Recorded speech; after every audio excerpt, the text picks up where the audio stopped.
we are recollecting them, reminding ourselves. So with these few words, I would like to introduce Vidya Saina. She is the service coordinator of Alwarpet Samithi. She has been trained as a speaker for this Bhajan and Jyoti Dhyanam. So she has been doing it so many other places also. So I welcome her, and she will just give us all the important points. Okay? And I hope Vidyut will join us shortly. Thank you. Sai.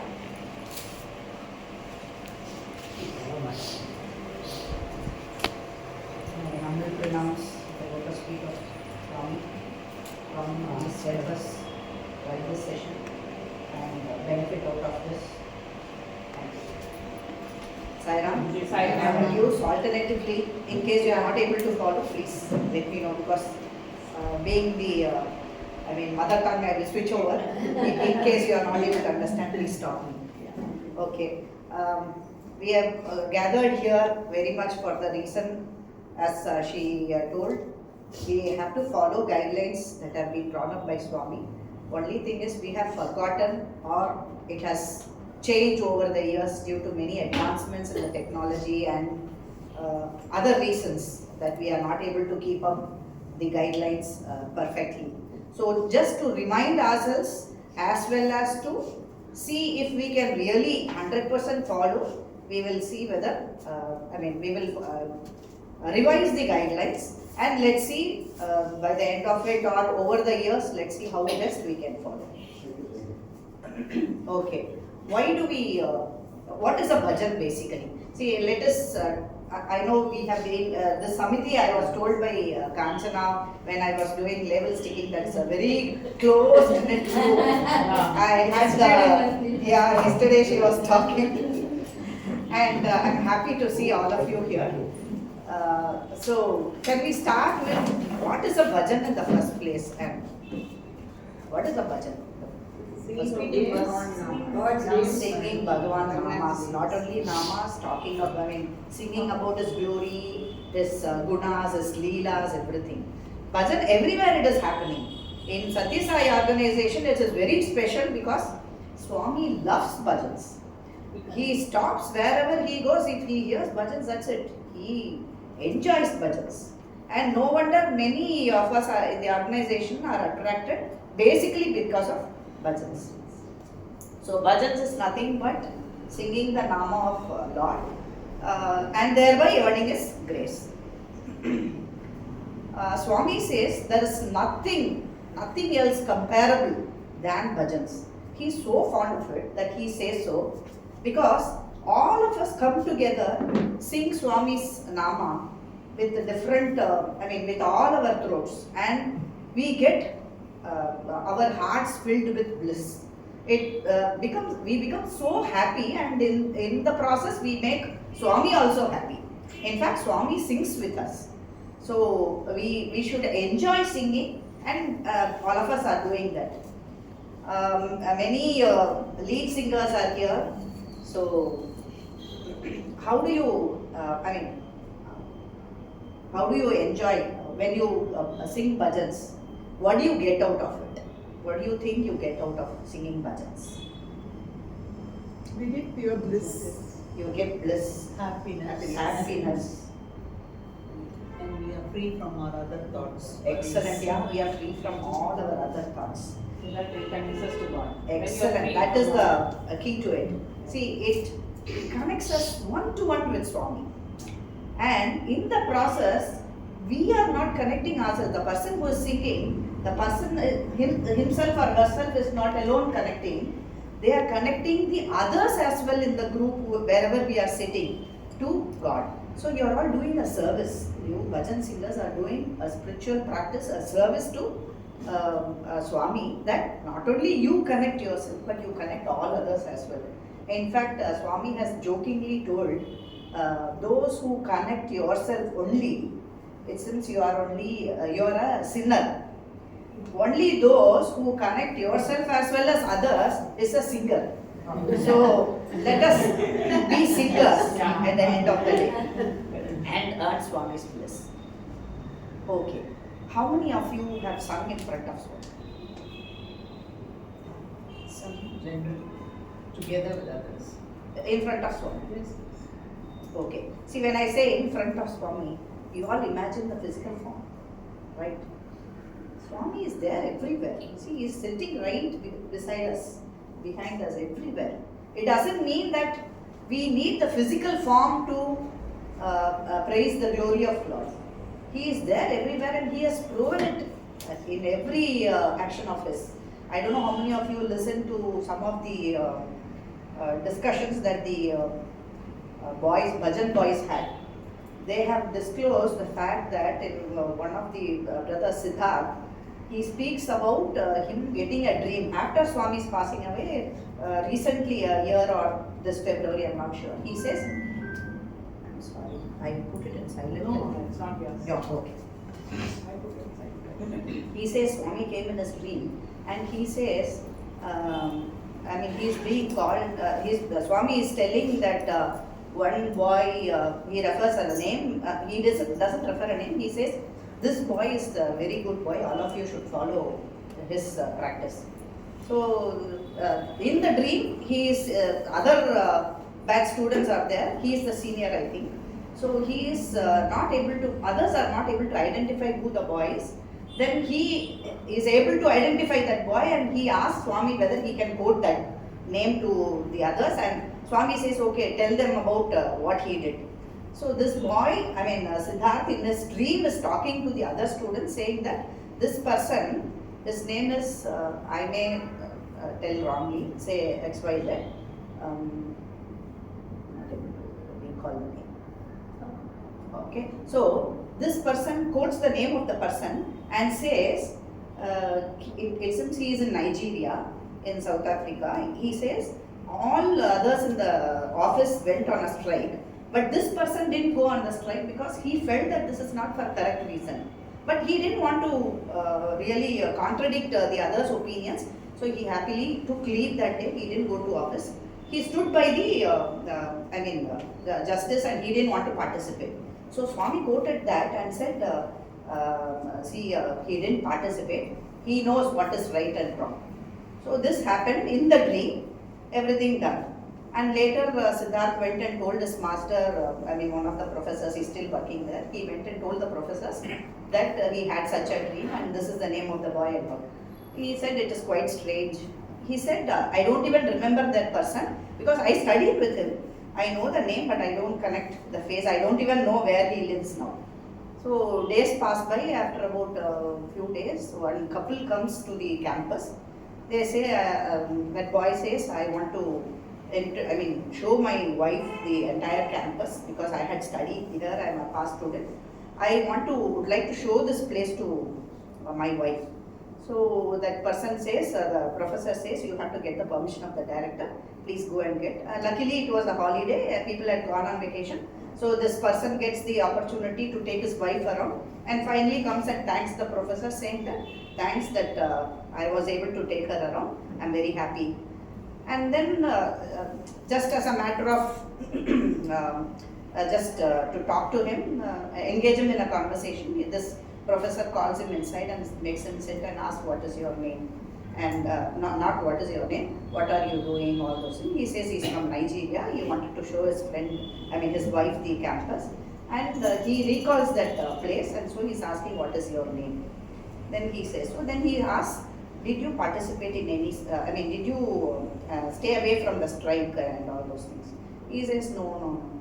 Oh, probably this is another person is what this professor thought. And then his wife nudged him saying, hey, don't you remember? Okay, so this person says, yeah, it happened once, but I felt it is not for the right thing, so I didn't participate. Then the professor opens up saying, see, this Siddharth, your batchmate, got the dream and in which Swami had told that people have to be like you. So, Swami still, even today, he speaks to people. Leave alone speaking, now he is with us. So, please don't,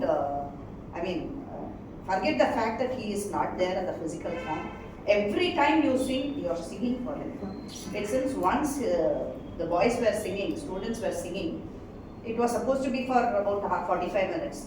And Swami said, go on. It went on for 2 hours. these people were wondering, it was Swami's dinner time. Swami has not had anything, and they felt he will be hungry, and but still, because it is his instruction, right? They cannot stop him. I mean, they had to obey him, so they continued. By around 8 o'clock, Swami realized that it was dinner time, and he said, "Oh, Bangarlu, Veru Tinledu," in Telugu. He said, "You haven't had your dinner. Okay, go. Then the students said, "No, Swami, you have not had your dinner. It's past," because generally I believe he has as early as 6:37. So these boys said, "No, Bangaru, my stomach is full. You sang the bhajan so well that my stomach is full. I don't want anything." So that is the sanctity of bhajans. You lead singers are feeding Swami every day with your songs. You are all gifted, Sai.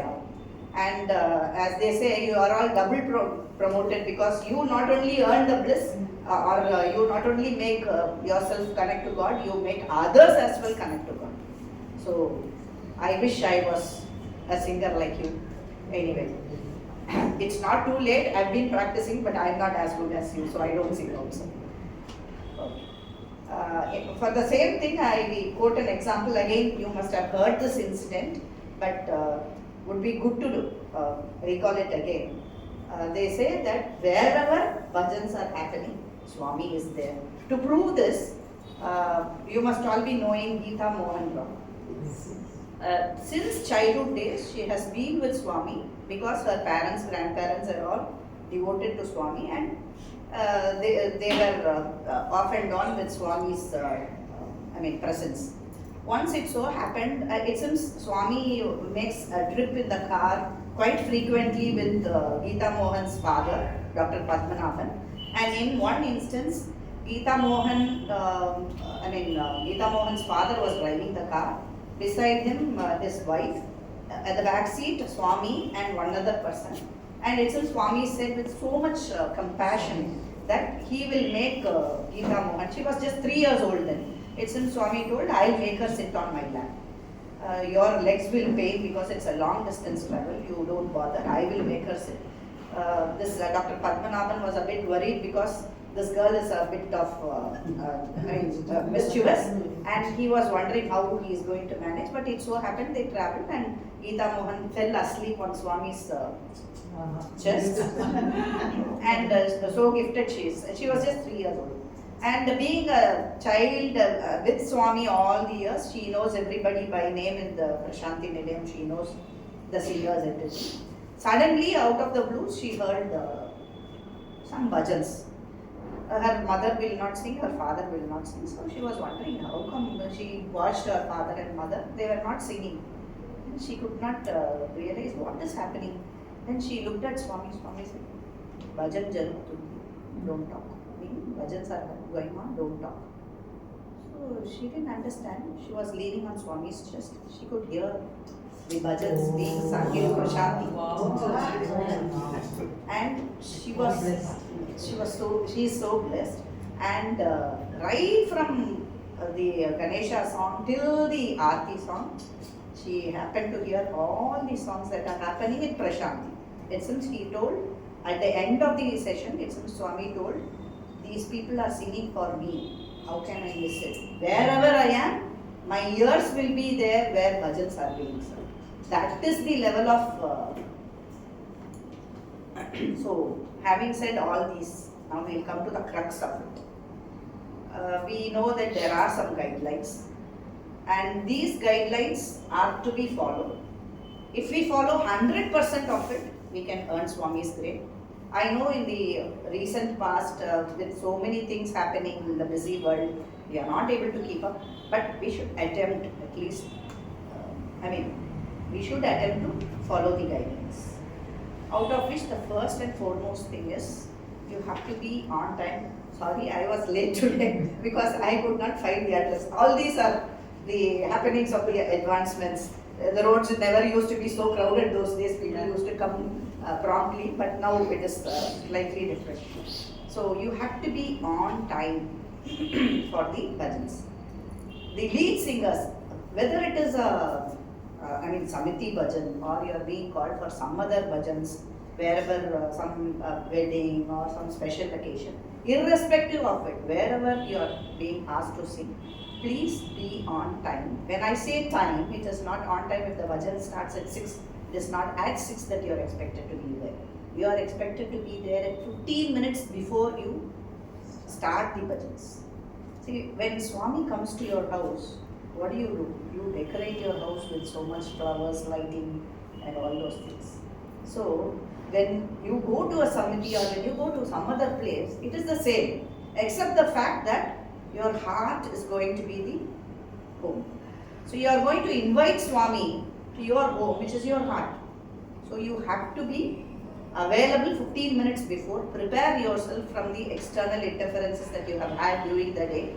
You have to sit calmly, invite Swami, because Swami will already be there. If you say 6 o'clock, he will be there. So you have to ensure that you are there before time. You prepare yourself to invite Swami. This is for the general people who are attending bhajans. But for the lead singers and the follow singers, they have to be there to prepare the list of bhajans. Swami says, you prepare the list of bhajans to be sung for the day well in advance, 15 minutes in advance. Not only the songs, you have to ensure which shruti it has to be, the accompaniments, how they have to do. I may not know the technical terms of music. So, whatever has to be done, please make sure that they are all set up, so that when you start, once you prepare the list, it is done. It is with Swami. You should not make changes. You can't say, no, I will change this budget to that budget, because Swami has already seen it. So go ahead and sing those bhajans without any interruptions. So prepare the list. Now we have the mobile, you have the WhatsApp group. You can, well in advance you can prepare the list, but that doesn't mean that you should come at 6 o'clock. That 5:45 coming is for preparing yourself.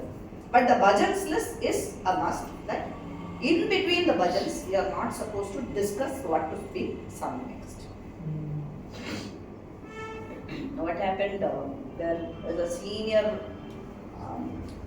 singer whom Swami himself had selected, the Sundaram Sai Bhajans group. When it was initiated, Swami had trained those people. So gifted they are. He had trained personally all those people, and one of those persons, I don't know if you had gone through some of the videos that he had spoken. This person says he went with Chandrasekhar was the name of the person. He goes with a group of people to Sundaram when he was there during those days, initial days. And I believe he had to leave and he left. But the other boys who were there, Swami called them and asked them to sing. This Chandrasekhar used to play tabla, and Swami used to call him to play tabla. So it seems Swami asked, can you play without tabla? So they said, okay, can you sing without tabla? And they had agreed, okay, no problem, we will sing. So they had sung, and these boys went and told, see, Swami remembers you, tabla and all. He told, see, he remembers you. So he was so elated, he was so happy that Swami was able to remember his name. Next day he came. Swami asked to come here. Also he was happy. Swami is calling. Yesterday I was not there. He had spoken about me. So I am very happy. So he went there. Swami said, what? You were talking in between the bhajans. This shruti, that shruti. People have come to see me. Their focus should be towards me. But because you were discussing, all of them were looking at you. So, you should not do that. And he tells that with so much love and compassion. He said, you should not do that. Okay? So, he realized, oh, just not for that he has called. So, you have to be there on time. And every song, whether it is a lead singer or follow singer, every song that you are going to sing should be practiced a minimum of 100 times. And Swami himself as quoted himself as an example by learning a song from a student. So many times he has made that boy sing, and he has understood that song thoroughly to be able to understand, and he has sung that. The first 25 times they say you have to sing for the lyrics and the tune. And the second 25 times you have to sing with the meaning understood. And the third 25 times you will sing with the bhava because you have understood the meaning, you will sing with the bhava. And the fourth 25 times it will automatically get into you that when you sing, you not only connect yourself to Swami but you connect others as well. That is the way that Swami wants all of us to practice and sing. It seems in a group of new students, one lead coordinator, Bhajan coordinator, he called the boy who had joined during the Bhajan group. He calls and asks him, how many songs you know? That boy says 600 Bhajans I know. Oh, very good. Then he calls another senior singer, Bhajan singer, and asks in front of this boy, how many songs you know? 60. You see the difference because that 60 he has told 100 times he has practiced. That is the reason that this is the number of songs confidently he says. So when you sing a song, irrespective of whether you had sung it already or not, please practice before you come and sing it. That is the way Swami wants. Next, you have started Omkaram. First Omkaram, after that only we start. No? So before Omkaram, people should be seated. Don't entertain, even the singers, if they come after Omkaram, Swami does not want them to sing. He says, he doesn't encourage that. And Ravi Kumar, who is the best singer in Prashanti Nilayam, is a person who has stood as an example for this. Once, since he is working in the hospital, I believe he has to rush from the hospital for the bhajans because they start right after his time. Unless he literally runs to the Prashanti Nilayam, he will not be able to make it. Since he literally runs to Prashanti Nilayam every day and attends the bhajans. On one such occasion, he was not able to come before the Omkaram started. So he had to sit behind the bhajan group. He was not participating in the bhajans. I believe Swami called him and asked after the bhajans are over on the next day, what happened? Why were you not there yesterday? He said, no Swami, I was there. No, you did not sing. Then he had to tell, I came late Swami after the Omkaram. That is why I did not participate. Since he quoted the others. See, this is the discipline that I am expecting. We all know that Swami expects discipline in all of us. So this is another discipline that he expects from us. Next is time. We have talked about time. When I say time, being on time is important.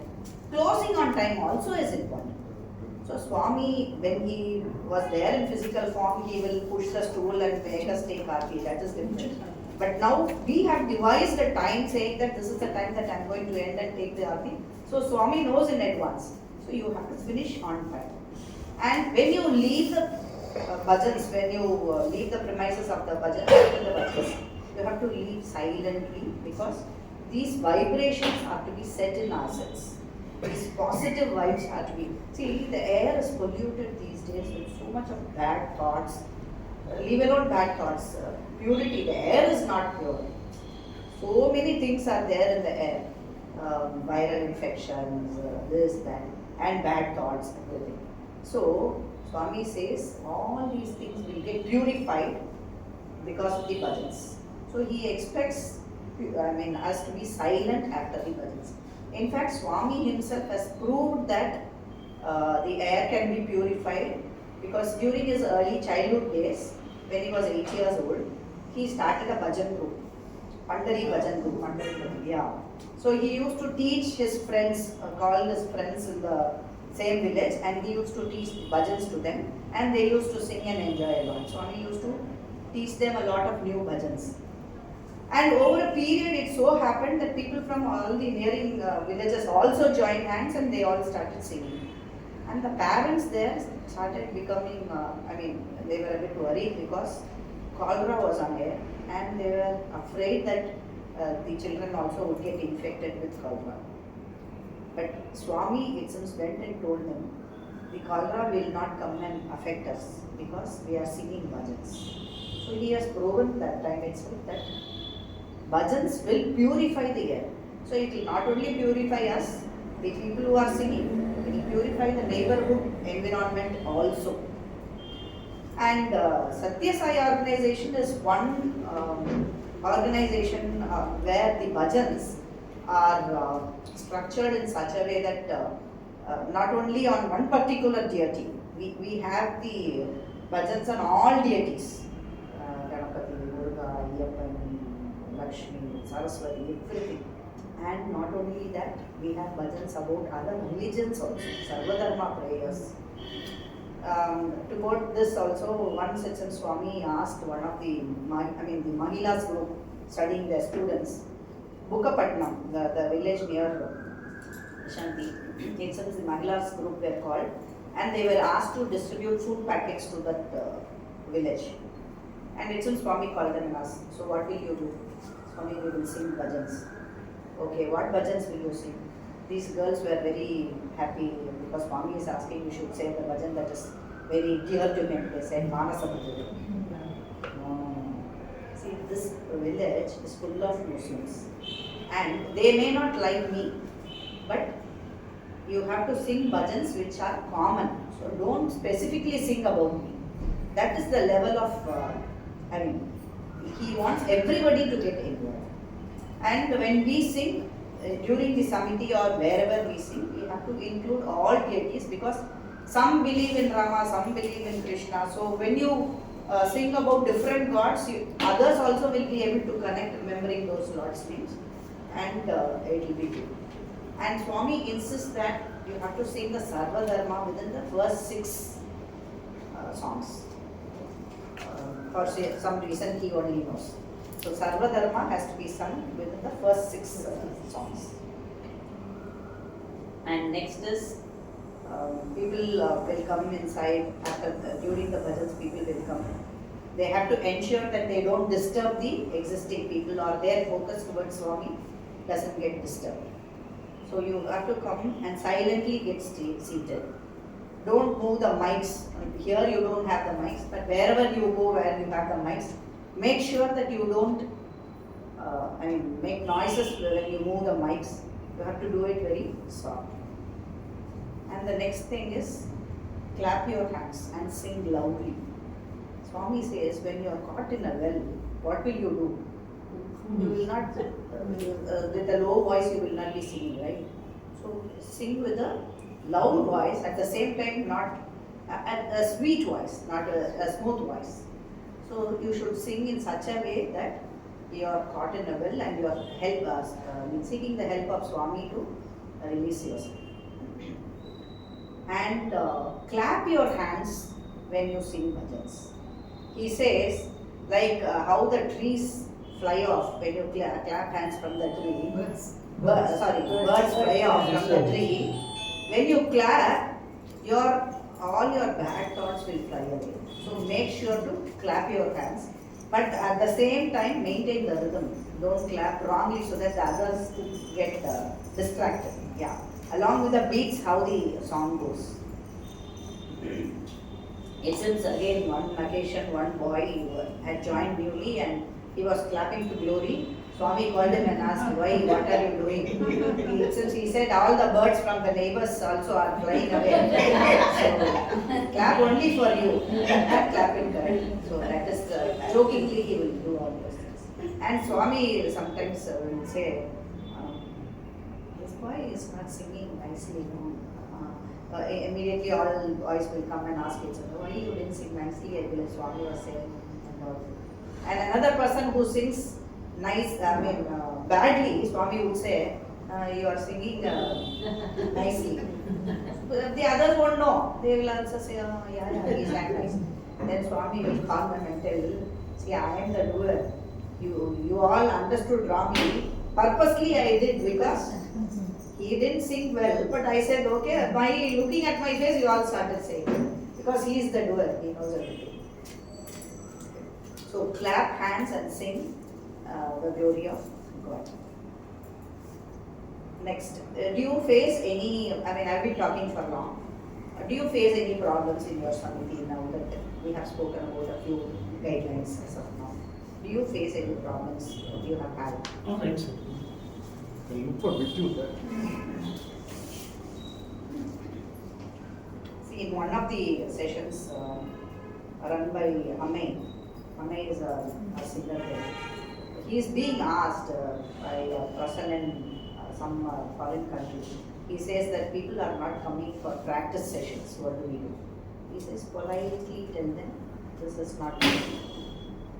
They expect you to practice and then come. You might have sung this song earlier, but still the practice is very important for the day before when, again, the technology is available with you today. You can connect over Google Meet and you can practice. So everything is important here. Next is Swami says, when you sing in pairs, you choose songs in such a way that the voice level matches. The two persons who are singing, the voice level matches. Otherwise it won't sync. Here again, the syncing of voices, it shows the coordination between two people. So he says, the two persons singing should coordinate with each other and sing in such a way that others also connect to God. Okay, anything that you are facing that you feel whether we are moving away from Swami's guidelines, you can speak up if you can, so that we can come out to a common instruction from Swami. Generally, we select bhajans, whichever bhajan we like, we want to come and sing here. But it should match our voice also. Sometimes we need to practice difficult bhajans. Exactly. So that issues. Just because you like, you cannot choose a song. This is again Swami's guidelines. Thanks for bringing it up. So, just because you like this bhajan, though it doesn't suit your shruti, do not select that song. You choose only those that you will be able to deliver nicely. And when you select these songs also, you should cover all the deities. Don't keep singing only Shiva bhajans, only this bhajans. You cover all the deities. Anything else? Let me just check whether I have done justice. Okay, and you should not use mobiles when you are in the bhajan, during the bhajan session. No mics. In fact, the Sundaram Bhajan group emphasizes that each Samiti has a harmonium for maintaining Shruti than using a mobile phone, because you tend to keep looking at the mobile for WhatsApp messages and other things. And learn the lyrics before you come, don't look at the mobile. Hardly 4 lines. Swami has made us, made things so easy for us that no bhajan is very lengthy. He has given lines of only 4 or maximum 8 that we can sing along. So it is not difficult for us to remember all those lines. So ensure that you sing without looking into the paper or mobile. Swami says it should be kirtan, not nartaki. So sing nicely, sweetly. Okay. And excuse me, I have a question. sure. Please sit at Sarah, please. Many times I find myself singing mechanically. Though my intention is bhavatoda paadamonalo, in my voice I am able to bring out bhava. But in my mind I feel Not connecting. not connected. It's only by prayers or by thing we can get over that. Correct. That bhavam, how to practice, develop bhavam. You say that you're, bringing bhavam, but means that bhavam has not come with devotion. Probably Vidyut will cover that when he is going to handle the next It session. will be in 5 minutes. Yeah. So he will be able to, let's see if it answers the question when he completes the session. Because I'm so worried about ஐயோ சரியா பாடுனேன் இது வந்து சுத்தி தப்பிடக்கூடாது. This is more working in my mind than concentrating on the lyrics. Correct. That is because Practice with you are singing for others. You are not singing for Swami. Okay. You sing for Swami, then these things will not come. Okay. That Nartaki, if you sing for, not that you are singing Nartaki, I don't mean that. No, but Remember that it is only Swami that you are pleasing. Once you start pleasing them, they will come after the bhajans and say, ah, you did nicely. Don't take it into heart. Because Swami doesn't want others to make you pleased saying that you sang well. It is not so. Your individual skills doesn't matter here. All that matters is you sing for Swami, and Swami is hearing you every line, every word of yours. With that in mind, you sing. And that will be covered. He nicely explains how you can develop the bhava by imagining. For every song you can attach some story to it, but don't get yourself immersed in the story that you lose singing also. That is also there. But he says, at least to start with, practice. There are a lot of stories that already are available by the bhajan boys. You can listen to them, but it's better that you develop your own. He will come and explain. I don't want to disclose her secret. It will be good when we hear from him. He does it very nicely. Okay. And once it seems Swami came towards the boys and asked. Generally, he has the habit of inquiring the hostel boys as to how are you, what's happening, and all. Once it seems he came and asked, so what's happening? Same summer, no taste, everything same, no? Then the boys got so excited, Swami is talking about food, this is the problem for us. Yes, Swami, every time the same sambar, the same vegetables are added. So the same thing, Swami. This is how your bhajans are also. No change, same raga, same beats, throughout the bhajan, same thing. So don't choose bhajans that have the same beat and same raga. See to it that when you select the songs, they are all mixed. And depending on the occasion also you have to select songs, like if it is Lakshmi normally you sing Lakshmi songs, Ammal songs and all. But depending on the situation also we need to choose songs. And when you leave the premises, be sure to carry the vibrations so nicely. And jokingly Swami did one thing that I would like to, I had told in the earlier session also, just wanted to tell you how one's ego creeps up when Swami talks to that person. Since once Swami was singing and he forgot a line, he asked a boy nearby, a bhajan boy, what is the next line? He, told that line and Swami sang the next line. It happened once. Again, after some few days, again Swami did the same thing. What is the next line? He did that.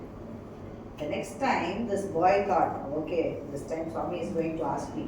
So I will sit in the front, make minds that he understands, and make sure that he gets my point. Then Swami again asks. So that time Swami doesn't ask. After the bhajans, he comes and talks to the boy. What? You thought I will come and ask you? Okay, now sing this bhajan. He was not able to sing. Because the ego has crept into him that Swami will always come and ask me. So that should not come, because that is the reason I said you should not sing for yourselves. Your competency should not come up there saying that I am singing. That thought should be removed from you and you should sing for Swami. When you think of that, then now we'll move on to the qualities a bhajan coordinator should have. I'm sure every Samiti has a bhajan coordinator who makes sure that bhajans are being taught, practiced, and all those things. So the normal qualities that a person should have, that should be very approachable, should be able to accept feedback, and the person should be able to give feedback also in a polite manner. She should not be saying strongly that you didn't sing well, it will hurt the person. So ensure that the feedback is given in an appropriate way. And Swami wants new talents, new singers. It seems whenever he visits the hostel, he keeps asking, are there any new boys who have come up for singing bhajans? And when they say yes, Swami will be feeling very happy. He says, oh, manchidi, manchidi. So make sure you identify new talents in the group. keep searching for the new faces and induct them in such a way that they are able to participate. That and giving feedback is a main thing. So anything else that I left? Sometimes before the bhajan there is some 4-line rhythm like that. Rhythm, I think we have stopped singing. We don't sing. We don't sing. And like some people sing in between they were shouting. All those things are not there. And swaying your heads is also not Yeah, there. movement. Yeah, we automatically do that because we get engrossed, and some people take it negatively. When even yesterday I went and told one person, not because even I tend to do that because I saw that person was shaking so much. I went and told that person, but I also do that. I wish somebody tells me if I do that. The person took it in a bit wrong sense, and she said, Swami does that, so I will also do. Okay, then Swami teaches. Sometimes it comes involuntarily. Yeah, involuntarily. Even I do, that's what I'm saying. Then if you are concentrating on that, then you may not concentrate. Once Swami said that, one person was shaking very much like that. Finally, you are distracting me. Exactly. Yeah. The focus should be towards Swami. Again, that boy, I told you, one new boy he joined, he was swaying so much that Swami called him and told, what you are everybody's focus is on you. They are not looking at me. Why you are shaking your head so much? Stop it. So that is the Not seeking appreciation. Not seeking, singer not seeking appreciation. yeah, I was telling that because you are not singing for others, you are singing only for Swami.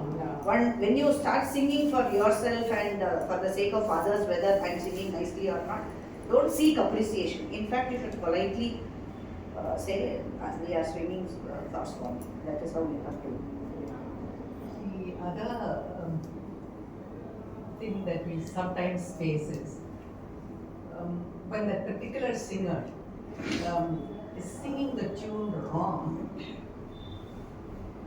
are we allowed to join halfway to just make sure they are getting into the right? Not when they are leading. In fact, Swami says, don't change what the lead singer sings. If I write. So if the person sings in a particular way, you also follow that way. That is how it is. Generally, they don't do. That is the reason if you practice, this will not happen. It should not happen. So it answers like you have to practice. Especially when two people are singing, one person is taking it the other way, then you will know when you practice. So another important thing, don't have a castor oil face. You have to sing pleasantly, pleasing Swami. Itself she called one lady who was showing faces when she was singing. Practice. Go and practice in front of the mirror so that you will understand how much I suffered. So pleasingly you have to sing. That is something. And dress code. Everybody is expected to be in sari, gents in white and white. Especially we are from the Sathya Sai organization, and we have to show as an example that we are from this group. In fact, during our Parthi Yatra and the recent Parthi Yatra, many people quoted, whoever were interviewed, they were quoting only discipline as the best thing that they could see in the organization. So we should be, the role models of the Sathya Sai organization, wearing sari and discipline, all these things we should follow and carry ourselves there. Anything else? Announcement. When you are done with the bhajans and leaving, we already saw because we have to leave with vibrations. So in order to ensure that the vibrations stay, you have to have the announcements to a minimum. Don't keep talking in lengthy.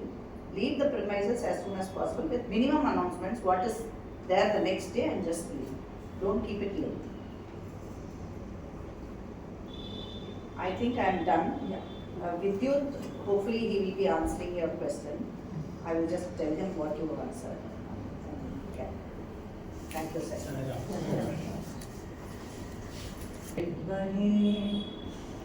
सत्यदेवाय धीमहि तन्नः सर्वः प्रचोदयात् प्रणो देवी Saraswati वाजेभिर्वाजिनीवती धीनामवित्र्यवतु। Om Shri Sai Ram. Offering my most humble pranams at the lotus feet of our beloved Swami, praying to Swami so that he helps me convey the right words. Jai Sai Ram. Sai Ram to everybody present here. So today Swami has given me an opportunity to remind ourselves about three things today. Firstly being bhajan as a sadhana. Second thing, bhajan as a seva. And the third thing, a few common mistakes or a few common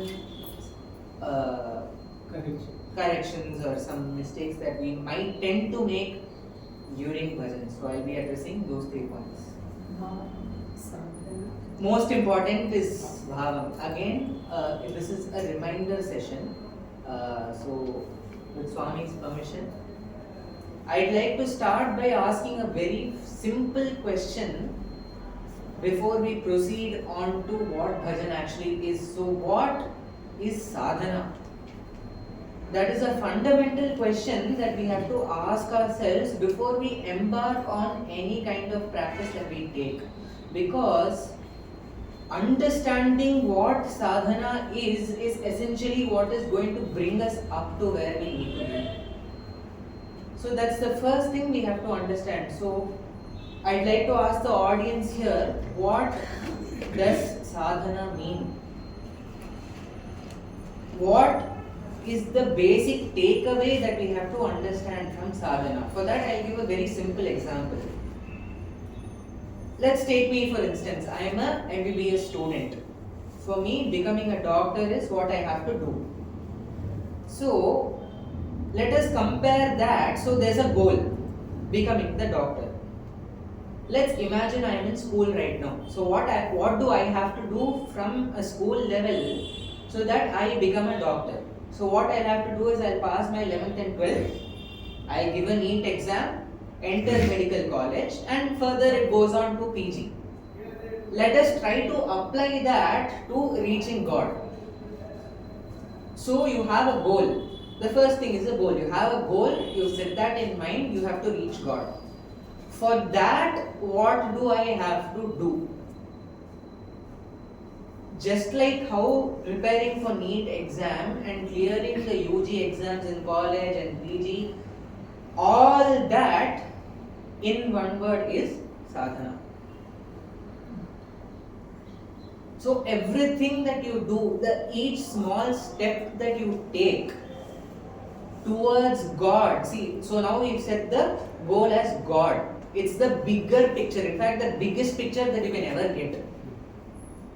You set God as your goal. So each small step that you take in order to carry out what you have in mind to reach God is collectively called sadhana.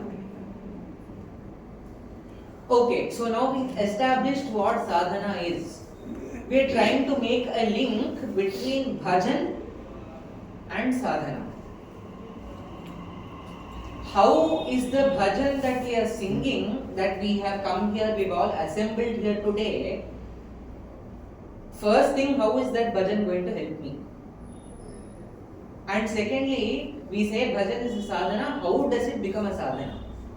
So those are two questions which we will have in our mind by ourselves. Of course, we are all coming here devotedly every Friday or every Saturday or every Sunday to a Sundaram bhajan. So we are devoting ourselves, we are giving ourselves that time to connect with Swami, but we don't understand, or rather we need to remind ourselves how that bhajan becomes a sadhana by itself. For that I'll take examples. So in Kali Yuga Dharma, what is usually done is, first thing is mantra japa. Japa of a mantra. You are taking an initiation from a realized guru or a realized mahatma. You are taking an initiation and you are practicing, you are constantly internalizing that mantra and you're doing the japa of it. That is the first thing that we do. Second thing, we take up the chanting of the Lord's name. Be it Rama, Krishna, or even our beloved Bhagwan, we take up that sadhana of chanting the Lord's name and leading our lives in that way. That is the second thing we do. Third thing we do is meditation, prayer, yoga. So these three are essentially laid down for us to pick and follow. But what if I told you that our Sai Bhajan consists ways to do all three? First thing, mantra japa. Om Namah Shivaya, Om Namah Shivaya, Om Namah Shivaya, Namo, Namo. Mantra is there in the bhajan. Om Namo Bhagavate Vasudevaya, Om Namo Bhagavate Vasudevaya, Om Namah Shivaya, Om Namo Narayanaya. Such a big, profound mantra is given in Sai Bhajans. Om Namo Narayanaya was the mantra which Prahalada constantly did japa of. Initiated by Narada Muni from the time he was in the womb of Leelavati, Kayalu. Such a magnanimous, such a divine mantra we are singing in our bhajans today. It is simple. We go to some pilgrimage or we go to some Tirtha Yatra and we say, for example, Gajendra worshipped at this particular spot or Chaitanya Mahaprabhu sang at this particular spot. When we have that respect for that Mahatma who has stood in that very place, I think it's very important that we have the same amount of respect for these bhajans also. Because Om Namo Narayanaya was the mantra that Prahalada recited. Okay, the first one is over. Second one, Om Namo Bhagavate Vasudevaya. That mantra was initiated by Brahma to Narada, and then Narada further gave it to Dhruva, that small child. We are all chanting mantras which Prahalada has chanted, which Dhruva has chanted. Om Namah Shivaya manifests in the 5 elements that we see in the daily life. The Shiva Panchakshari mantra is so powerful that it encompasses all the 5 bhutas, the Pancha bhutas that we see today. It is encompassed within that very Om Namah Shivaya. And that we are singing in our bhajans today. So just imagine the amount of divine power that the bhajan contains. That is the first aspect. Second aspect, chanting the name of the Lord, which is, I can state n number of examples for chanting the name of the Lord in Sai Bhajans. Narayana Hari Narayana Hari Narayana Veda Parayana Shiva Shambho Mahadeva Shambho Mahadeva Shambho Mahadeva Sada Shiva. We have bhajans which primarily focus on taking the name of the Lord. In this Kali Yuga, there is no bigger dharma than actually taking the name of the Lord and leading our lives. It says, Harehe Nam Aiva Nam Aiva Nam Aiva Mama Kevalam Kalau. In this Kali, Nastyeva Nastyeva Nastyeva Gatihi Anyatha. So breaking down the meaning of the shloka. So Harer Namaiva Namaiva Namaiva. The term Namaiva comes thrice in that shloka. So let's understand what that means. Namaiva is a sandhi, or it is a combined word of 2 words, Nama and Eva. Nama meaning the name of the Lord, Eva meaning only. Namaiva, Namaiva, Namaiva is nothing but an emphasis on the fact that the name of the Lord in this Kali age is my only refuge. Kalau nasti eva, nasti eva, nasti eva gatihi anyatha. They are saying nasti eva. Again, nasti means there is no other. And eva again here means only. Kalau, in this Kali Yuga, nastyeva gatihi anyatha. Which means that Harer nameva. Whose name? The Lord's name. Harer nameva mama mine kevalam only. Kalau nastyeva gatihi anyatha.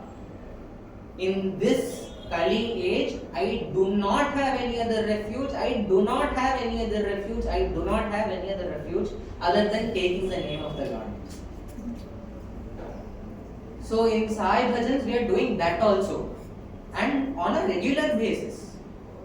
It's not just once or twice that we think about Sai Bhajans or we listen to Sai Bhajans and we learn them. So this is the second sadhana that is being done while singing bhajans. And third one, prayer. Prayer is so important, it has become a very integral aspect of our daily life. We cannot imagine running our life without actually setting a prayer to Bhagwan before starting anything we do.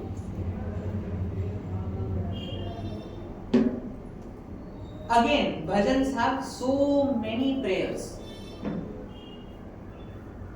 Shirdi Sai पति साई हमको दीजो प्रेमामृत धारा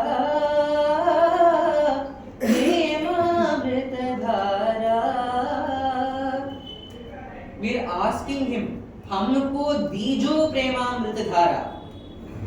We are essentially asking Swami to bestow us with that amount of karuna and love.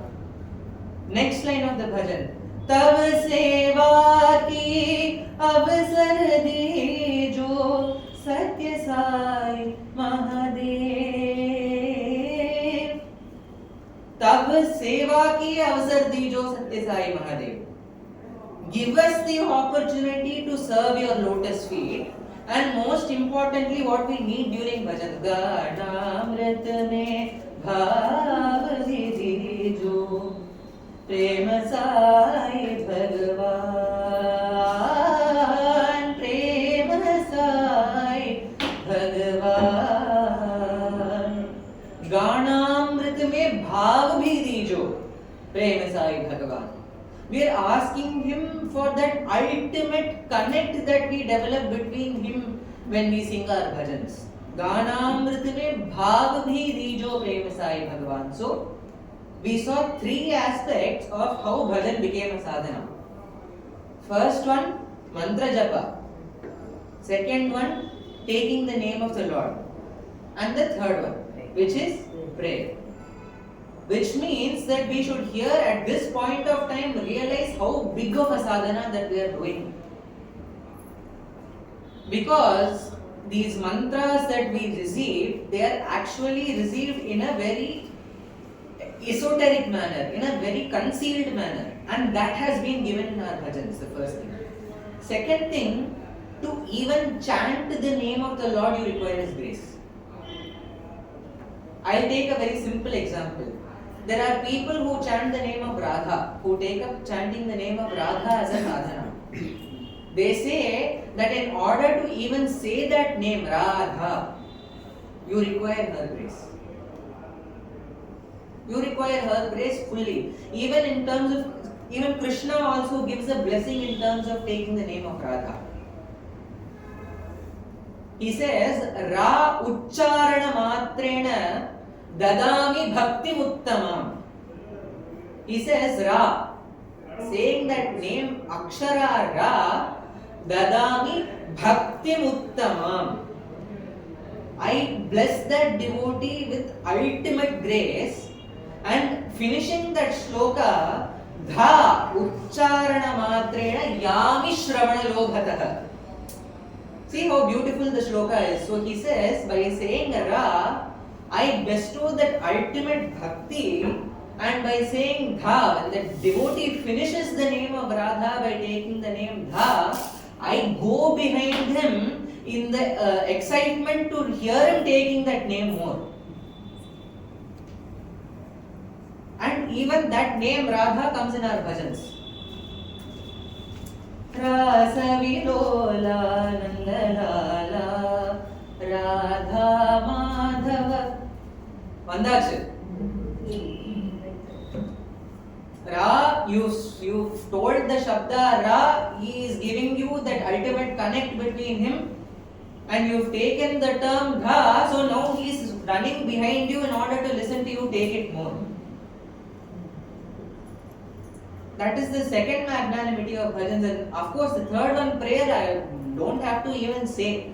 It's a very integral part of our lives, and we don't do anything without prayer. In fact, this is something I have realized from going to Sundaram bhajans. People actually pray for a bhajan, and if that bhajan is sung on that particular day, it means that a prayer of theirs will be answered. Yes. So that is the value that Sai bhajans have on our daily lives, and it has such a big impact. Now, there is a question. I am new to Sai bhajans. What should I do? Okay. Before that, let me tell a story that I heard from Brother Shri Ame Deshpande Sairam, and I think it conveys a very important message that we have to grasp before we enter singing bhajans. So it was the Dwapar Yuga time, and Krishna had finished his pastimes in Vrindavan, and he moved to Mathura. Of course, he paid little visits now and then. There was a certain flute maker in Vrindavan. He used to make flutes with such pitch perfectness that the minute he plays Sa on the flute, there used to be so many people who would be mesmerized. That was the amount of perfection with which he made the flutes. Now, it was his life's goal and dream to make the perfect flute for Lord Krishna. So daily he used to try, he used to make flutes. He would play it, Ayo, this sound is not coming right, I'll discard it. And he kept a certain corner of the room just for putting the discarded flutes. Day 1, day 2, day 3, day 10, day 60, day 99. He used to find some or the other imperfection in his flute. And there used to, so by that time you would have realized how many pile of flutes would be standing there in the corner. Day 100, he turns out to make the perfect flute. Nobody would have made a flute like that. It was so pitch perfect, and he was so satisfied that okay, this is the flute I am going to offer to my Prananatha. And he kept the flute on his table. He got up to go and do something. Now he had a little son. Seeing all the flutes in the corner, in the pile over there, he thought, okay, this one's also a this one's also a gone case. So I'll throw it in the corner. There it went, along with a pile of 99 other flutes. Father is distraught. Oh my God, what did you do? I just made the perfect flute and it has gone to that pile. Panic. Turns out that day Krishna has also come to Vrindavan. Full panic. He's taking each of the flutes from the pile. He's playing. Oh, it's not this flute. He doesn't know what to do. Okay, Sarva Dharman Parityajya Mam Ekam Sharanam Vraja. Okay, let me pick up one flute from the pile. I'll dress my son up as Krishna, send him to Krishna, give him the flute and come back. Ask him to come back. So he dresses his little son up as Krishna, takes one flute from the pile, gives it to him. Please go and give it to Krishna. He goes. And Krishna picks up the flute. We don't know whether if it was the faulty flute or the perfect flute. So he picks up the flute, he starts playing it. Aha! Now the Brahman Sakshat manifested from that. Where is your father? Oh, he's at home. I want to come to your house. So Krishna now goes to the house. Sees that pile of 99 flutes piled up. Picks up each one of them, and there is nobody who isn't in ecstasy. Each and every one of those flutes became perfect. 99 to maybe hundreds, whatever number that you can imagine, that many flutes had been piled up in that corner. How is it that each one of them started sounding so pitch perfect and so beautiful? It is here that we must realize that when Swami decides to pick us up, when Swami decides to pick us up, we become perfect from within. And it is on that note that we should start singing bhajans. Okay, I am a starter now. I want to know how it is that this sadhana works. For that, I'd like to quote a abhang by Sadguru Sri Jnaneshwar Maharaj, where he talks about that sadhana, and realizing the meaning of that abhang, I realized it's so appropriate for people who want to come in, and as well as remind ourselves of what we actually get from singing bhajans. So,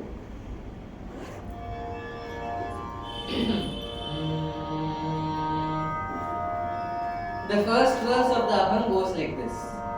देवांचे द्वारी उभा क्षण भरी तेने मुक्तिचारी साधी गेल्या तेने मुक्तिचारी साधी गेल्या तेने मुक्तिचारी साधी गेल्या देवाचे द्वारी उभा क्षण भरी तेने मुक्तिचारी साधी गेल्या.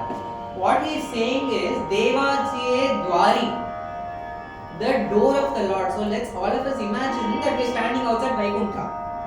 Devachiye dwari ubha kshan bhari tene mukti chari sadhi gelya. Ubha kshan bhari. We are all so busy today because of many commitments that we have and many things that we do. But what he is saying here is Devachiye dwari ubha kshan bhari. For 1 second, you utilize that 1 second completely and you stand at the door of the Lord as a devotee. Tene mukti chari sadhi gelya. There are 2 types of mukti that is mentioned in our scriptures. First one is samipyam. Actually, before that, salokyam. Salokyam means we reach the abode of the Lord. Samipyam is the connection that you develop, the proximity that you develop with the Lord. Sarupyam, you attain the form of the Lord by itself. And finally, Sayujyam, becoming one with the Lord. So, we go there and stand for 1 second at the doorstep of the Lord. Now put together the tiny number of instances where you've gone and stood at His doorstep. Accumulate all that is what we get as 4 types of mukti. Alright, I'm standing at the doorstep of the Lord. You've told me that I'm going to get the 4 types of mukti. Now what's next? What should I do standing at the doorstep of the Lord? Hari mukhe mhana, Hari mukhe mhana, Hari mukhe mhana, Hari mukhe mhana, Hari mukhe mhana, Hari mukhe mhana, punyaji ganana kaun kari. Hari mukhe mhana, punyaji ganana kaun kari. Okay, I have reached the doorstep of the Lord, but what am I supposed to do there? For that, this is the answer. Hari mukhe mhana, punyaji ganana kaun kari. Hari mukhe. Tell the name of the Lord. For that 1 second, completely utilize the time and say the name of the Lord. because nobody is going to count your punyam or your papam. That is the first interpretation you can have. Second, the moment we start taking the name of the Lord as a habit, we won't need to count our punyam or your papam because everything is taken care of by Him. Hari mukhe bhana, Hari mukhe bhana, Hari mukhe bhana, Hari mukhe bhana, Hari mukhe bhana, Hari mukhe bhana. The reason it is sung thrice is to emphasize the point that chant the name of the Lord. Punyachi ganana gonakari, Punyachi ganana gonakari, Punyachi ganana gonakari. Even that is mentioned thrice. Because one, nobody is going to count your punyam or your papam, or you have taken the name of the Lord so much that you need not worry about counting your punyam or your papam. Alright, fine. I have taken the name of the Lord, Hari Mukhe Bhana, Hari Mukhe Bhana. I am constantly repeating the name of the Lord. But I am a working professional. You expect me to take the name of the Lord on a daily basis during all sorts of times? Work is worship, duty is God. Nothing. I'll take a very simple example. We come here to clean the altar for Swami before bhajans, right? Let's imagine that this altar is our heart. When we are sweeping and mopping, what happens? All the impurity within our heart gets dissolved. That itself you are doing work as worship. Same thing, if you take the name of the Lord or even take a few minutes to remember Him when you are doing your daily work, that becomes like, oh Lord, I am doing this work for you. Whatever little work I am doing it for you, please accept it. That becomes sadhana. Asoni samsari jihve vegukari ved shastra ubhari vakya sada. Asoni samsari jihve vegukari ved shastra ubhari vakya sada. Is what it says. Asoni samsari jihve vegukari. In this material world or in this samsara, jihve vegukari. You do your work taking the name of the Lord. You don't have to read the Vedas or the Shastras. The divine knowledge given in them automatically comes to you. Reading the Vedas or the Shastras is good. I am not saying that we should not take up the reading. But understand the importance of experience in sadhana. You are taking the name of the Lord while doing your work, and each of those minutes put together becomes days, becomes months, becomes years, and then becomes a lifetime. You automatically accumulate the knowledge given in the Vedas and the Shastras by themselves. You don't have to put any extra effort into reading them to actually understand. So you accumulate all that knowledge, and then when you go and read the Vedas and the Shastras, you will be like, I experienced the same thing. Whatever I experienced as a part of my sadhana is listed here. That is the real meaning of work is worship, duty is God. When we try to internalize that, when we try to really understand how work is worship, duty is God works, this is what we come to.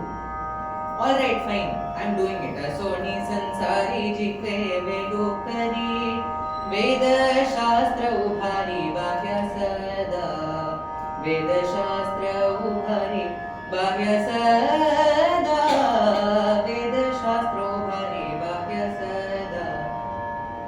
Now, I need a more short-term benefit. You are telling me all this, okay, I'll accept it, but what do you have to offer from your side to me? Is the question that we come to over here. For that he says, Jnana deva bhane vyasanchiya kuna Jnana deva bhane vyasanchiya kuna Dwara ke charana pandava ghari.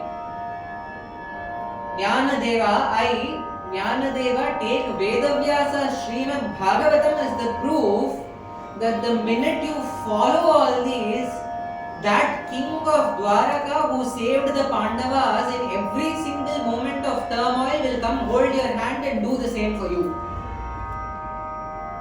Is what he is saying. Again, n number of examples where Bhagwan Shri Krishna has saved the Pandavas. Draupadi finishing the Akshaya Patra, the Maharishi Durvasa, who is known for his temper and his anger, coming and standing at their doorstep with his Shishyas to come take a meal. All Draupadi had to do was call out, "Hey Hridayavasi, Bhagwan Shri Krishna, please come to my rescue." All was left in that Akshaya Patram was a morsel of rice. How much is that compared to what we eat on a daily basis? A morsel. May all the divine energies contained within this morsel be sustained, is what Lord Krishna said when he ate it. And Sankalpa Matram, all the disciples of Durvasa and including Maharishi Durvasa himself who had gone to take a bath became full. If Bhagavan Shri Krishna can do that for the Pandavas, I take Vyasa as proof. I take Vyasa Srimad Bhagavatam as proof that the same will also happen with you. Is what is trying to be conveyed here. So let us realize the importance of doing bhajan. All these tattvas, all these instructions are being practiced by us when we sing bhajans on a daily basis. We stand in front of our altar, we come to Samithis, we do lots of bhajans. First one what we do is Devatsiye Dwari Ubha Kshanadhari. We utilize the complete 1 hour. Here he is saying seconds. We are spending hours by the grace of Swami. Ubha Kshanadhari Tene Mukti Chari Sadi Elya. So ultimately, we will reach our goal, which is Swami. Secondly, Hari Mukhe Mhana Punyasi Gadana Kaun Kari. We are already taking the name of our Lord so much it has become a part of our lives. And we have surrendered everything to Him. He is taking care of us. Punyamsi Gadana Kaun Kari. Oh Lord, I will not spend my time doing that because I have surrendered everything unto you. Aham smarami madbhaktaha nayami paramam gatim. This was the promise given by the Lord when a conversation between Lord Varaha and Bhumi Devi was occurring. So the Varaha avataram has taken place, Lord Varaha has uplifted the earth and a conversation happens between Bhumi Devi and Varaha. So there it comes to a point where Varaha Deva says, Aham smarami madbhaktaha nayami paramam gatim.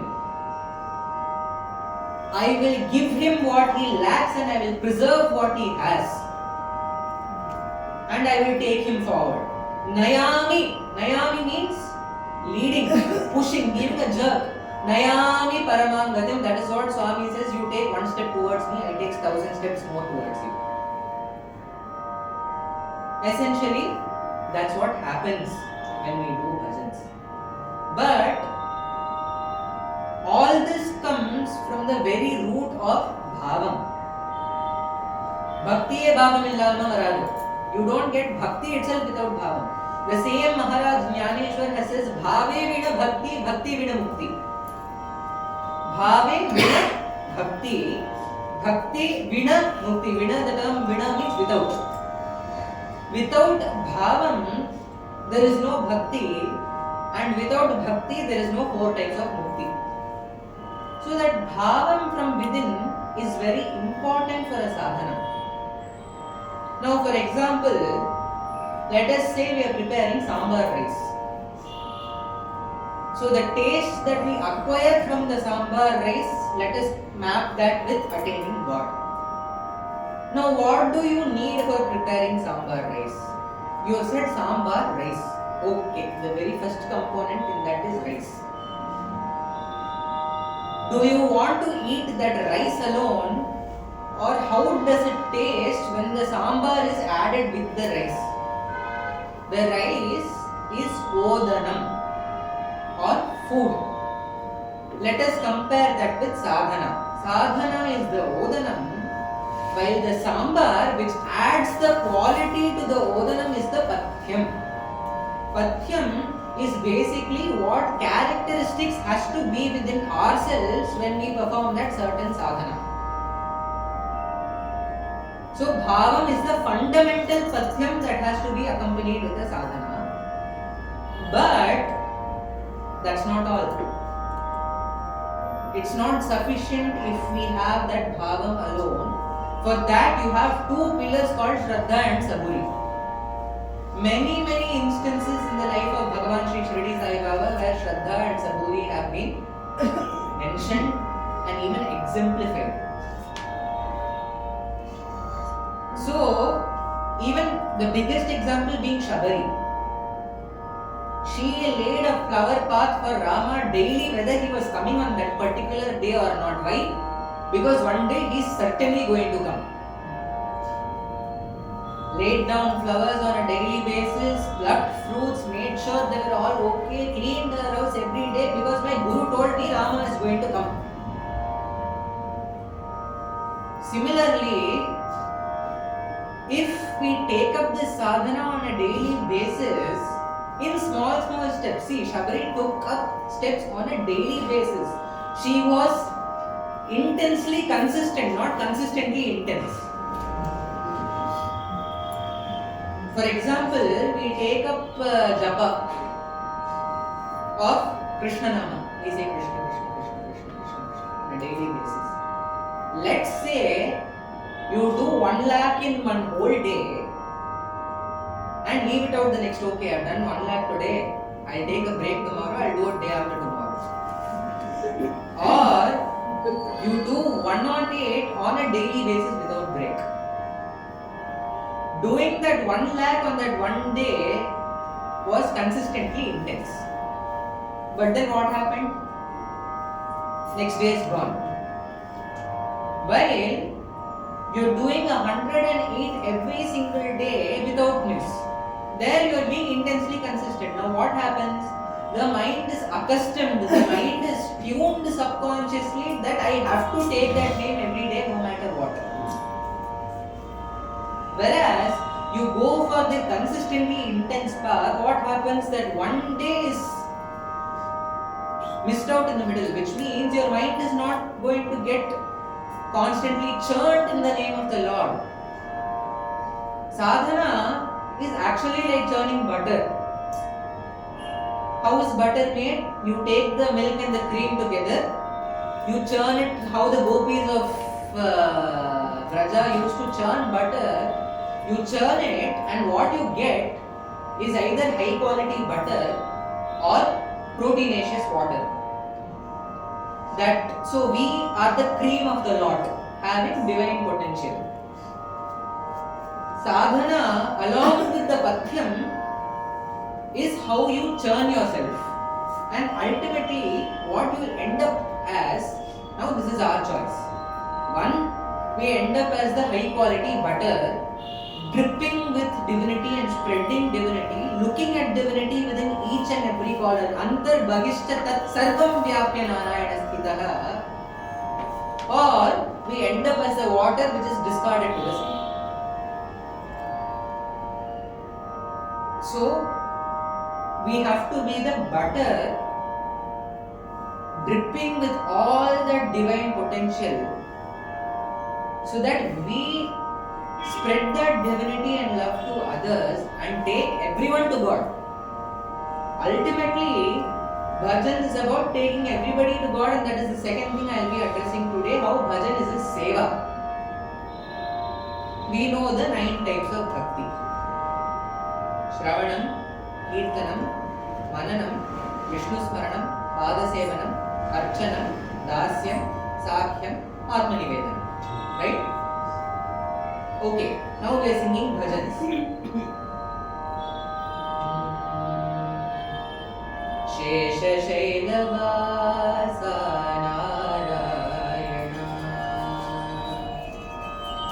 The very first form of bhakti comes as soon as the bhajan starts, which is Shravan.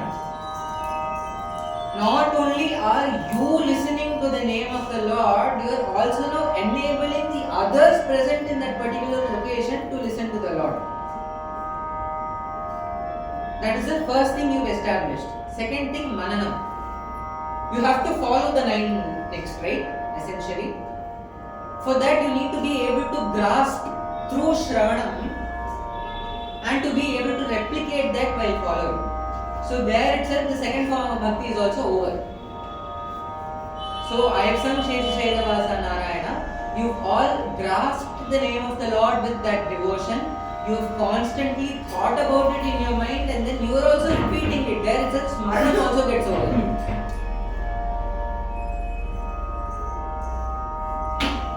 Fourth one, Pada Sevanam. Bhajans are there where Pada Sevanam is mentioned. Datatreya Sadguru Deva Dehi Dehi Tava Shri Pada Seva. You are asking for the Lord to give you His Pada Sevanam. And everything that we sing ultimately reaches His lotus feet as Bilva Patras or Tulasi or as flowers, whatever you imagine it to be. Pada Sevanam is also getting done there. You are also serving the purpose of Pada Sevanam. Then Archana. We all do Ashtotram before our bhajans. You are worshipping the Lord there. With flowers you are chanting this Om Shri Bhagwan Sathya Sai Baba Yamaha. We are offering flowers over there to His lotus feet with the name of the Lord. Purifying ourselves in the name of the Lord. So that also has been done. Now coming to Dasyam and Sakhyam. Those two are very beautiful forms of bhakti wherein automatically when we inculcate the bhava of Dasyam, that Swami Nimitta matram, Karishye vachanam tava. I want to follow whatever you say, you are my master. The minute that becomes a routine, automatically, for example, I am going to meet a relative or say a devotee and I say, Sai Ram, I am your humble servant. Please tell me how I can help you. Automatically, the next statement that will be coming from is, no, you are a family member of mine. You're my grandchild or you're my child or whatever sort of paraphernalia we address to that person, we automatically get that statement. It's the same with the Lord. You offer yourself, Sai Ram Swami, Tvam Ekam Sharanam. When we offer that bit of Dasyam, Swami automatically pours in 1,000 more liters of Sakhyam. Saying that He ultimately elevates us to the level of saying that I am yours and you are mine. That also happens in bhajans. And finally, Atma Nivedana. I have completely offered myself unto Swami and whatever I do is for Swami. Not only are you going through that process, while singing bhajans you are making others also go through that process. Which is why no matter how much we do, the bhajans that we singing on a daily basis has a huge impact.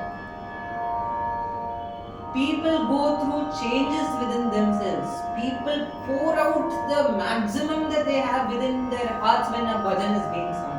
And as mentioned before, people actually pray that that particular bhajan is being sung in Sundaram or anywhere for that matter. It can happen even here. So not only have we developed that form of Navavidha Bhakti within ourselves, we have enabled the people following also to imbibe all those 9 qualities, which is why now we even established the fact that how important follow also is. The lead singer has tried to sow that seed of Navavidha Bhakti within each one of us sitting over here. I think it's as equally important for us to realize that only if we follow bhajans with our full heart, we grasp that 100% of the Navavidha Bhakti that is trying to be conveyed. And all this starts from the depths of bhava. Only if that intention that Swami, I want myself to connect with you and I want to take others also in that divine pure name of yours and essentially enable them to connect through what I am singing. Only from the depths of that intention, that bhavam, does bhajan become a ultimate seva. So combining bhajan with sadhana, odanam, which is bhajan, pathyam, which is bhavam, shraddha, saburi, and every other way in which we have to conduct ourselves, odanam plus pathyam bhavaroga aushadam. That sadhana has to hold the receptors, that has to be coupled with the pathyam so that it adds that healing value. Similarly, this bhavam and sadhana are hand in hand so that we attain the heights of divinity. So I'd like to do a simple exercise. Now let's everyone close our eyes.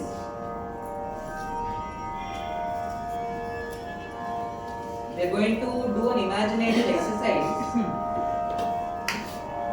where we are all become children. We've all become children and we seem to have broken something in the kitchen. And naturally the mom is concerned. So let's all close our eyes.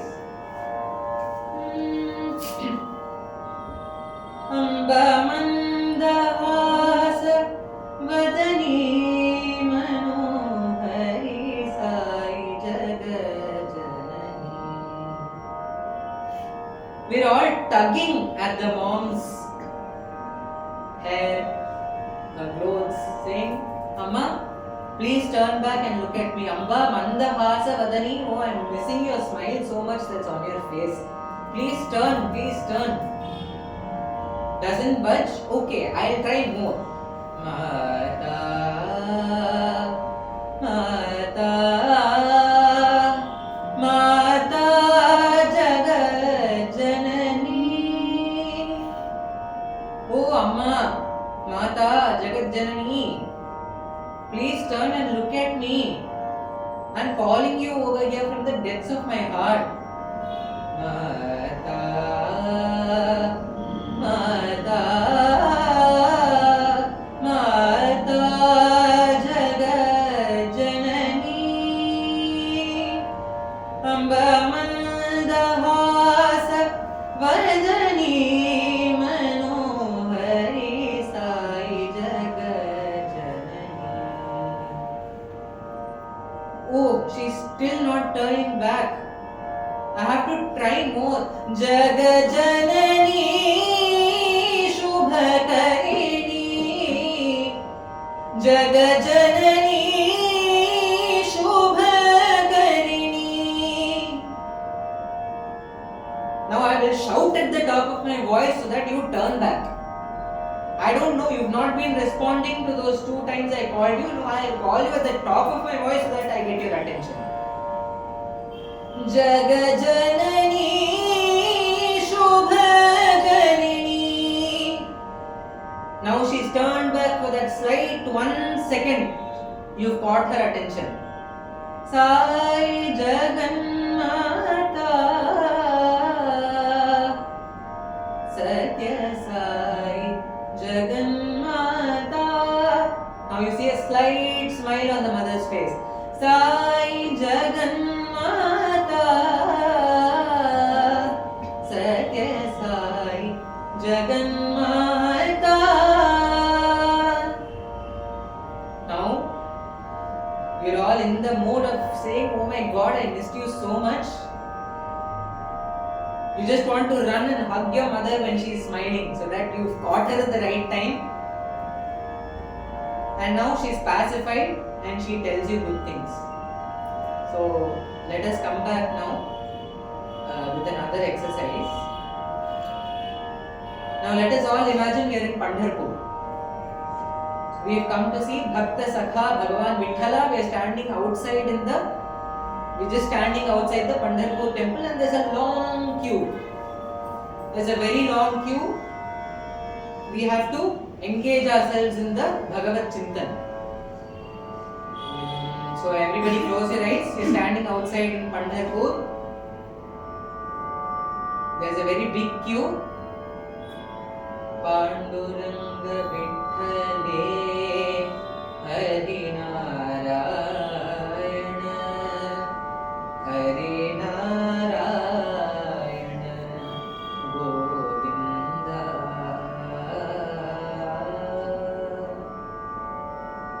So the fire of motivation has slowly started getting lit inside our hearts.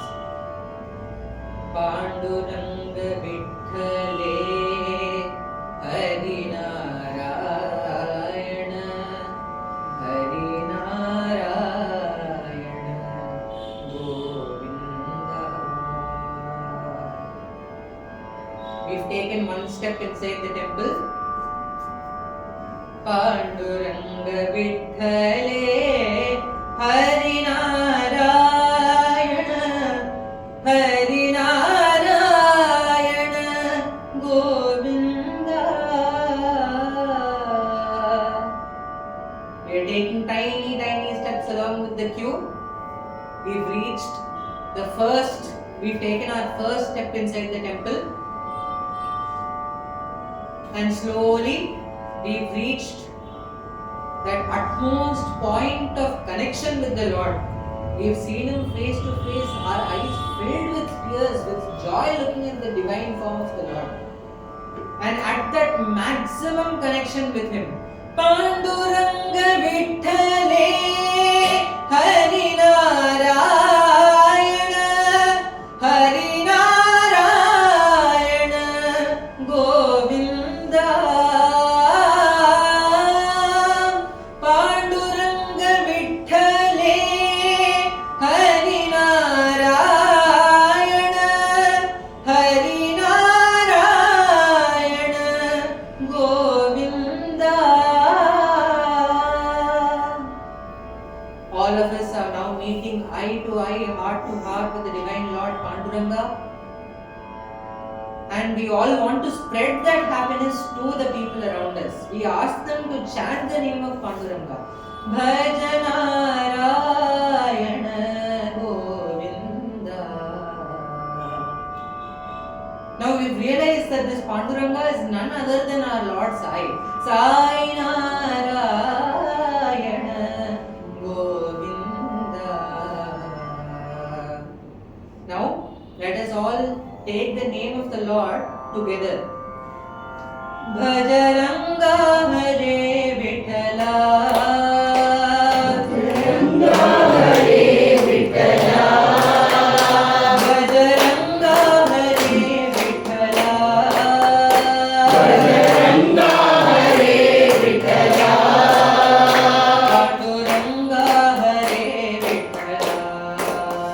Panduranga Hare Vithala. Panduranga Hare Vithala. Panduranga Hare Vithala. Panduranga Hare Vithala. Bhajaranga Hare Panduranga Hare. Bhajaranga Hare Panduranga Hare. Bhajaranga Hare Panduranga Hare. Bhajaranga Hare Panduranga Hare. Bhajaragumai Ranga Vithala. Bhajaragumai Ranga Vithala.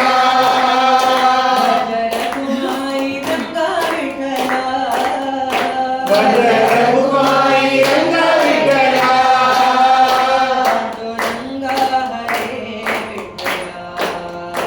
Panduranga Hare Vithala. Panduranga Hare Vithala. Panduranga Hare Vithala. Panduranga Hare Vithala. Bhajaranga Hare Vithala. Panduranga Hare Vithala. Bhajaranga Hare Panduranga Hare. Bhajaragumai Ranga Vithala. Panduranga Hare Vithala. Panduranga Hare Vithala.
is how we can develop a connect with the Lord when we sing bhajans.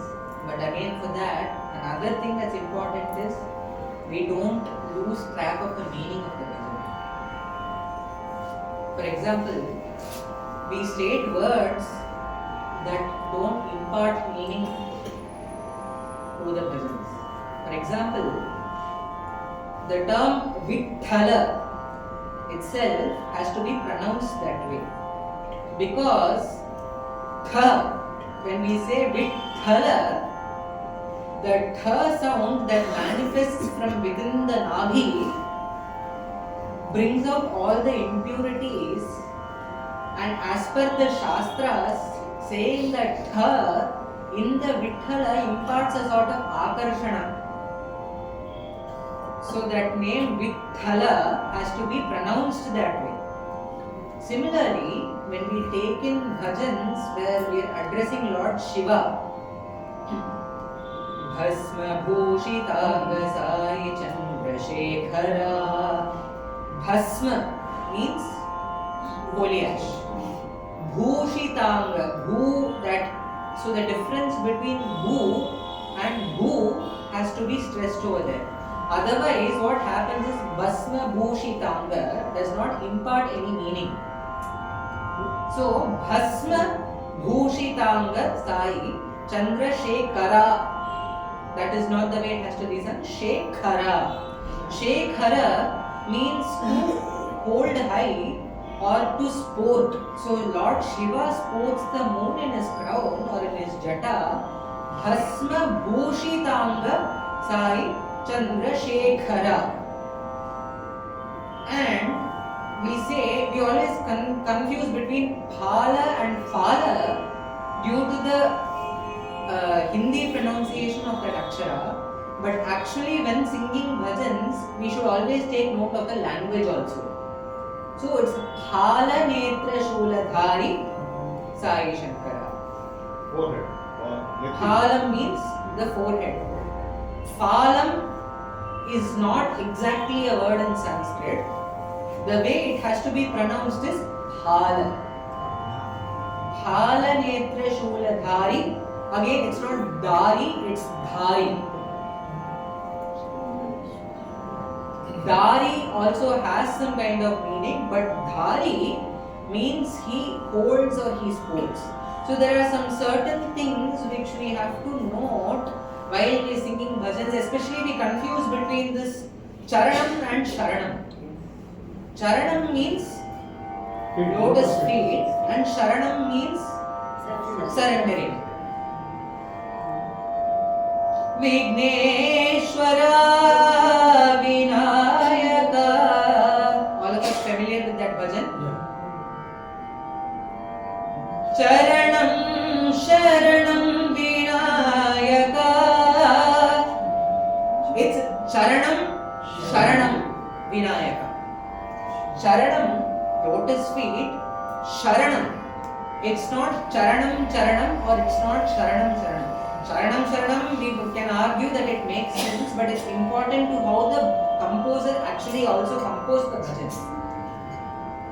Charanam Sharanam Vinayaka. Charanam Sharanam Vinayaka. Charanam Sharanam Vinayaka. I offer myself at the lotus feet, O Vinayaka.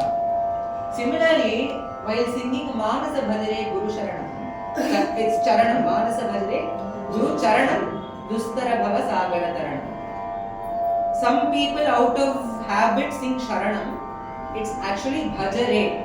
So you have to contemplate on the lotus feet of the Guru. And one more thing we make a mistake is Omkaram Bhava.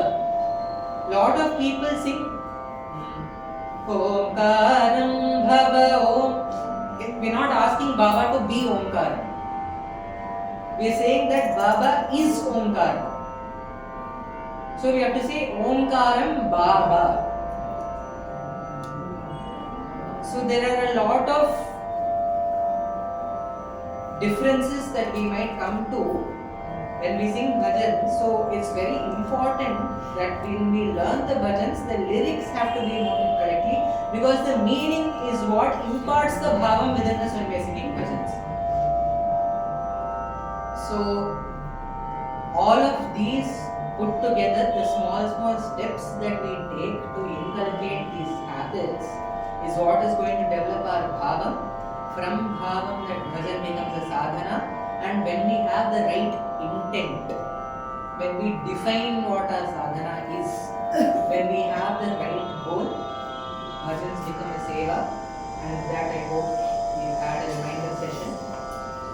Offering all my humble pranams and gratitude at the lotus feet of Bhagwan Baba for giving me this opportunity.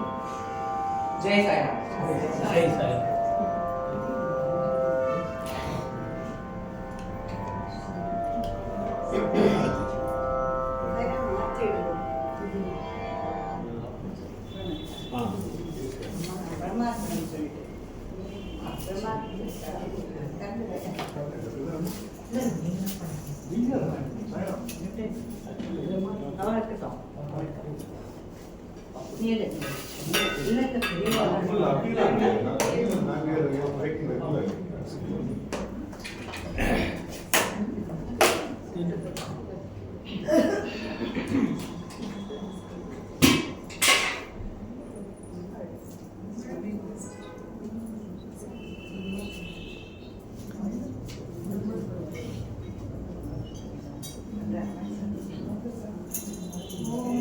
ब्रह्मार्पणम् ब्रह्महवे ब्रह्माग्नौ ब्रह्मणाहुतं ब्रह्मैव तेन गन्तव्यं ब्रह्मकर्मसमाधिनः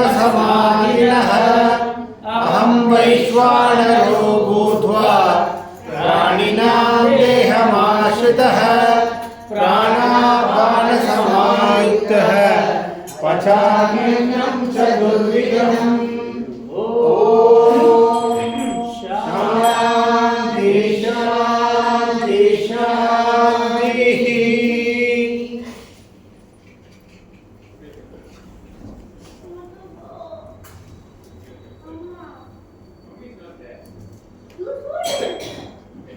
ओम जय जगदीश हरे स्वामी सत्य साई हरे भक्त जना संरक्षक भक्त जना संरक्षक पति महेश्वर ओम जय जगदीश हरे शशिवदना श्रीगरा सर्वा प्राणपते स्वामी सर्वा प्राणपते आठ सकल आठ सकल आवर पांडव ओम जय जगदीश हरे माता पिता गुरुदेव मुमरि अंधयु नीरे स्वामी हरि अंधयु नीरे नाद ब्रह्म जगन्नाथ नाद ब्रह्म जगन्नाथ नागेन्द्र शयना ओम जय जगदीश हरे ओंकार रूप हो जय शिव साई महादेवा सत्य साई महादेवा मंगल हारति अंधुको मंगल हारति अंधुको सुंदर गिरिधारी ओम जय जगदीश हरे नारायण नारायण ओम सत्य नारायण नारायण नारायण ओम नारायण नारायण ओम सत्य नारायण नारायण ओम सत्य नारायण नारायण ओम जय सद्गुरुदेवा नारायण नारायण ओम सत्य नारायण नारायण नारायण ओम नारायण नारायण ओम सत्य नारायण नारायण ओम सत्य नारायण नारायण ओम जय सद्गुरुदेवा नारायण नारायण ओम सत्य नारायण नारायण नारायण ओम नारायण नारायण ओम सत्य नारायण नारायण ओम सत्य नारायण नारायण ओम ओम जय सद्गुरु